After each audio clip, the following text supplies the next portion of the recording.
बिस्मिल्लाहिर्रहमानिर्रहीम। अस्सलाम वालेकुम। मेरा नाम है डॉक्टर नोमान अहमद। क्या आपको भी ये लगता है कि आपकी जिनसी ख्वाहिश पूरी तरह ख़त्म हो चुकी है, मर्दाना कमज़ोरी हो चुकी है और आपका जिस्म भी साथ नहीं देता, तो आप अकेले ये आदमी नहीं है। इस तरह के लाखों इंसान इस दुनिया के अंदर इस प्रॉब्लम से गुज़र रहे हैं और डे बाई डे उनके जिस्म के अंदर कमज़ोरियाँ आ रही हैं। आप बिल्कुल ठीक वीडियो पर आए हैं। आज की वीडियो के अंदर बुनियादी तौर पर आपको ये बताया जाएगा कि जिस्म के अंदर सर्दपन आ जाने का असल इलाज क्या है। आज़ा लटके होते हैं, ख़ास तौर पे जो तौलीदी आज़ा होते हैं वो बिल्कुल पूरी तरह सर्द होकर लटकना शुरू कर देते हैं। उनको बेस्ट और ठीक करने की होम्योपैथिक मेडिसिन एग्नस कास्टस के बारे में आपको बताया जाएगा। एग्नस कास्टस के मरीज़ की नुमायाँ अलामात मर्दों और औरतों दोनों पर होती हैं। ख़ास तौर पर जब विलादत होती है फ़ीमेल के अंदर, बच्चे की पैदाइश के फ़ौरन बाद उनके अज़ा लटकना शुरू हो जाते हैं, उनके अज़ा ढीले पड़ना स्टार्ट हो जाते हैं, वो अपनी असली हालत में नहीं रहते। ख़ास तौर पे छाती का एरिया और बाकी जिस्म के अज़ा। सेम इसी तरह मर्दों के अंदर भी ये प्रॉब्लम आता है। जो एग्नस कास्टस का मरीज़ होता है उसके अंदर मास्टरबेशन की हिस्ट्री बहुत ज़्यादा पाई जाती है या मुबाशरत की हिस्ट्री बहुत ज़्यादा पाई जाती है।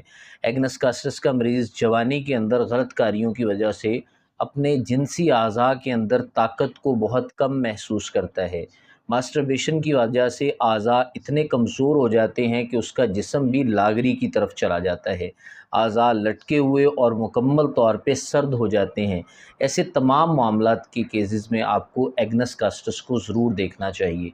एग्नस कास्टस के मरीज़ की अलामतों के अंदर वक्ती तौर पे उसके अंदर ज़िंदगी से नफ़रत उसको महसूस होना स्टार्ट हो जाती है। वो अपने आप को बेगाना महसूस करता है और समाज से, ज़माने से बेनियाज़ महसूस करता है। ये गहरे गम की आदत जो है ये ऑरम म्यूर के अंदर और ऑरम मेट के अंदर भी पाई जाती है। ऑरम मेट का जो पेशेंट होता है वो तो मुकम्मल तौर पे अपनी ज़िंदगी से इतना बेज़ार हो चुका होता है कि वो ख़ुदकुशी अटेम्प्ट नहीं करता बल्कि कर लेता है। अगर बाज़ केसेस में वो बच जाता है तो हम उसे ऑरम मेट देते हैं, अदरवाइज़ वो पूरी तरह ज़िंदगी से नफ़रत ले चुका होता है। लेकिन जो एग्नस कास्टस का मरीज़ है इसकी नफ़रत का क्राइटेरिया ये होता है कि ये वक्ती नफ़रत होती है। जब तक वो बीमारी की हालत में होता है अपने आप से पूरी तरह वो आवाज़ आ रहा है। जब उसकी बीमारी ठीक होना स्टार्ट हो जाती है तो उसकी आवाज़ारी कम हो जाती है। इसके अलावा एग्नस कास्टस के मरीज़ का जिस्म पूरी तरह आसाब के साथ जुड़ता नहीं है। जब आसाब के साथ उसका कनेक्शन नहीं जुड़ता तो उसके अंदर कमज़ोरियाँ और लागरपन महसूस होता है। ऐसे तमाम मामलात में आपको एग्नस कास्टस को देखना चाहिए। एग्नस कास्टस सिर्फ मर्दों की नहीं, औरतों की भी मेडिसिन है। बाज़ फ़ीमेल के अंदर लिबिडो बहुत कम हो चुकी होती है, ऐसे केस में भी आपको एग्नस कास्टस ज़रूर से देखनी चाहिए। एग्नस कास्टस का मेन एक्शन आपके हार्मोन्स पे होता है। हार्मोन जब तक आपकी बॉडी के अंदर ठीक से बनते रहेंगे, आपकी सेक्सुअल पावर बेहतरीन रहेगी। जब हार्मोन के अंदर बिगाड़ आएगा, आपकी सेक्सुअल पावर कम होना स्टार्ट हो जाएगी। मेल हार्मोन टेस्टोस्टेरोन है और फीमेल के अंदर एस्ट्रोजन और प्रोजेस्टेरोन दो तरह के हार्मोन बनते हैं। ये हार्मोन इंसान के अंदर मौजूद लिबिडो को भी इंक्रीज़ करते हैं। एग्नस कास्टस के मरीज़ की लिबिडो पूरी तरह ख़त्म हो जाती है। उसे यूँ महसूस होता है कि जैसे वो जल्द अंजाल कर जाएगा और उसके अंजाल के साथ साथ उसके जिस्म के अंदर लागरी बहुत ज़्यादा पाई जाती है। बचपन के अंदर मास्टरबेशन की वजह से मादा हयात बहुत ज़्यादा लूज़ हो जाता है और मादा हयात पतला भी हो जाता है। मादा हयात की क्वालिटी और क्वांटिटी को बेहतर करने के लिए भी हम एग्नस कास्टस का इस्तेमाल करते हैं। एग्नस कास्टस की अगर पोटेंसी की बात कर ली जाए तो इसे कुछ होम्योपैथिक डॉक्टर मदर टिंचर की फॉर्म में यूज़ करवाते हैं। ये मदर टिंचर की फॉर्म में एग्नस कास्टस है। आप इसे मदर टिंचर की फॉर्म में भी यूज़ करवा सकते हैं और आप इसे पोटेंसी की फॉर्म में भी यूज़ करवा सकते हैं। पोटेंसी 200 है, 200 पोटेंसी अगर आपको फोकस करके इसको दिखाया जा सके तो ये 200 पोटेंसी है। 200 पोटेंसी में ये बहुत ही अच्छा काम करती है आपके सारे मामलात को ठीक करने में। सेम इसी तरह मदर टिंचर में भी और 30 पोटेंसी में भी।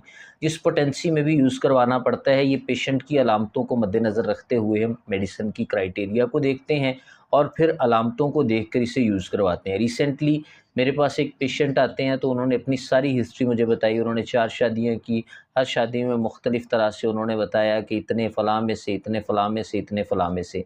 हमारे पास नंबर ऑफ़ मेडिसिन्स थी, उनका मादा हयात चूँकि बहुत पतला हो चुका था, हम सेलेनियम और एसिड फॉस को भी देख सकते थे, लेकिन हमने उन्हें एग्नस कास्टस 200 पोटेंसी में यूज़ करवाई और साथ में कैलाडियम यूज़ करवाई।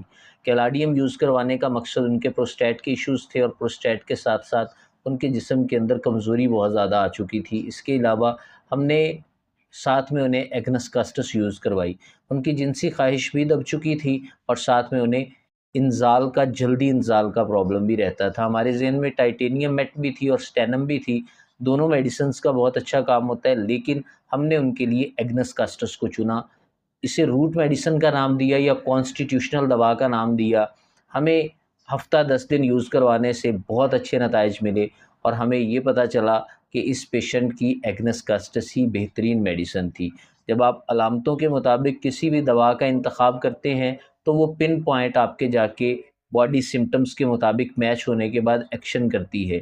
اگر آپ ٹکسالی کے نسخوں پر عمل کریں گے، کسی کو ایگنس کاسٹس کے ساتھ آپ نے لائکوپوڈیم ایڈ کر دیا، پھر آپ نے نیوفرلیوٹیم بھی ایڈ کر دی، سائڈونیا بھی ایڈ کر دی اور ساتھ میں لائکوپوڈیم بھی ایڈ کر دی، نمبر آف میڈیسن کو جب آپ سٹف کر کے یوز کرواتے ہیں تو اس کا کوئی بھی آپ کے جسم پر خاطر خواہ فائدہ نہیں ہوتا۔ ہر مریض کی علامتیں مختلف ہوتی ہیں اور ہر مریض کی ہومیوپیتھک میڈیسن مختلف ہوتی ہے۔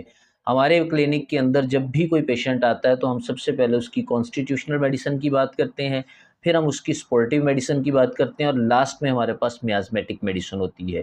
سورا ہے، سائیکوٹک ہے یا سفلس ہے، کوئی بھی اس کا میازم رہتا ہے، ہم اس کے مطابق میڈیسن کو سلیکٹ کرتے ہیں۔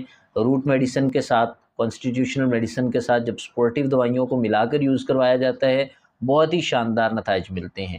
ایک اور ایگنس کاسٹس کی علامت آپ کو بتاتا چلوں، ایگنس کاسٹس کا مریض ذہنی طور پر اپنے آپ کو بہت کمزور محسوس کرتا ہے، اعصاب اور پٹھوں کے اندر ویکنس محسوس کرتا ہے اور ایگنس کاسٹس کے مریض کے اعضاء لٹکے ہوئے اور ڈھیلے ڈھالے سے رہتے ہیں۔ مردوں میں بھی یہ علامت پائی جاتی ہے اور عورتوں میں بھی یہ علامت پائی جاتی ہے۔ مردوں کے اندر جب انسان اپنے آپ کے اندر یہ پوری طرح محسوس کر لے کہ وہ جنسی طور پر مکمل طور پہ ختم ہو چکا ہے، ایسے مریض کے لیے ایگنس کاسٹس دوا ہم لازم سے ریکمینڈ کرتے ہیں، کیونکہ اسے یقین ہو جاتا ہے اور ایگنس کاسٹس کے مریض کو یہ مکمل یقین ہوتا ہے کہ وہ جنسی طور پر پوری طرح ختم ہو چکا ہے۔ فیمیل کے اندر بھی اور میل کے اندر بھی، دونوں کے اندر، بعض فیمیل کو بھی ہم نے یہ یوز کروا کے دیکھی ہے، ایگنس کاسٹس 30 اور 200 پوٹینسی میں بہت ہی شاندار نتائج دیتی ہے۔ اب ہم اس کی پوٹینسی وائز یوزیج کی بات کر لیتے ہیں۔ کچھ ہومیوپیتھ جو اسے مدر ٹنکچر میں یوز کرواتے ہیں سپورٹیو دوائیوں کے ساتھ، وہ بھی اچھے نتائج ملتے ہیں، لیکن جب اسے کانسٹیٹیوشن ریمیڈی کے طور پر یوز کروایا جاتا ہے یا 30 یا 200، میں آپ کو ریکمینڈ 200 میں کروں گا۔ اگر آپ مدر ٹنکچر میں یوز کروا رہے ہیں تو آپ کو چاہیے کہ مدر ٹنکچر میں 20 بوند 1/4 کپ پانی میں ڈال کے دن میں 2 سے 3 دفعہ یوز کروائیں۔ اگر آپ اسے 30 پوٹینسی میں یوز کر رہے ہیں یا کروا رہے ہیں تو ایسے کیس میں آپ کو 2 بوند ڈائریکٹلی زبان پہ صبح، 2 دوپہر اور 2 شام، 5 قطرے 1 چمچ پانی میں بھی ڈال کے یوز کر سکتے ہیں اور اس طرح بھی آپ یوز کر سکتے ہیں۔ اگر آپ 200 میں یوز کر رہے ہیں تو آپ ڈائریکٹلی زبان پہ 2 قطرے دن میں 1 دفعہ صبح خالی پیٹ ٹپکا لیں یا 1 چمچ پانی میں ڈال کے 5 قطرے دن میں 1 دفعہ یوز کریں۔ 15 سے 20 دن لگاتار استعمال کریں اور اپنے ہومیوپیتھک ڈاکٹر سے مشورہ کے بعد اس کی پوٹینسی سلیکٹ کرنے کے بعد اسے یوز کریں۔ اگر آپ کو فائدہ محسوس ہوتا ہے میڈیسن کو کنٹینیو کریں، ادروائز اپنے ہیلتھ کیئر پرووائڈر کے ساتھ رابطہ کریں۔ کوئی بھی میڈیسن میٹیریا میڈیکا پڑھے بغیر نہ یوز کریں۔ اسی کے ساتھ مجھے اجازت دیں، ملتے ہیں نیکسٹ ویڈیو میں، تب تک کے لیے اللہ حافظ۔